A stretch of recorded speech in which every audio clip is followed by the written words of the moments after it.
প্রাণী সম্পদ উন্নয়ন বিভাগ এবং ত্রিপুরা ভেটেরিনারি কাউন্সিল প্রজ্ঞা ভবনে প্রাণী সম্পদ উন্নয়ন বিভাগের সহযোগিতায় প্রাণী সম্পদ ও বন্যপ্রাণী স্বাস্থ্য সেবা সংক্রান্ত এক সেমিনারের অনুষ্ঠান অনুষ্ঠিত হয়। এই সেমিনারের উদ্বোধনী অনুষ্ঠানে উপস্থিত ছিলেন মন্ত্রী সুধাংশু দাস। সম্মানিত অতিথি হিসেবে উপস্থিত ছিলেন পদ্মশ্রী অধ্যাপক কে শর্মা, বিশেষ অতিথিবৃন্দ এবং দীপাডি নায়ার।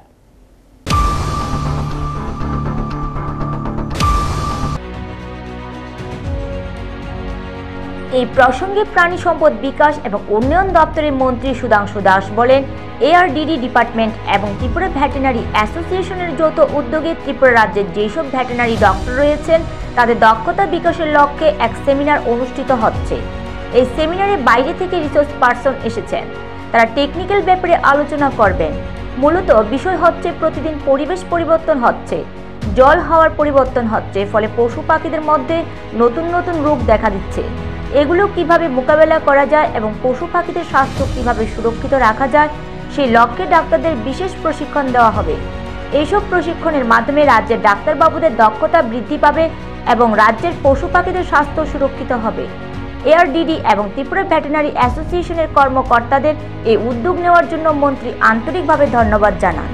এআরডিডি ডিপার্টমেন্ট এবং ত্রিপুরা ভেটেরিনারি ডক্টর অ্যাসোসিয়েশনের যৌথ উদ্যোগে আমাদের রাজ্যে যে সমস্ত ভেটেরিনারি ডক্টর রয়েছে তাদের এফিসিয়েন্সি ডেভেলপমেন্টের জন্য, তাদের দক্ষতা বিকাশের জন্য একটা সেমিনার হবে। এই সেমিনারে বাইরে থেকে যারা রিসোর্স পার্সনস রয়েছেন তারা এসেছেন, তারা টেকনিক্যাল বিষয়ের উপর আলোচনা করবেন।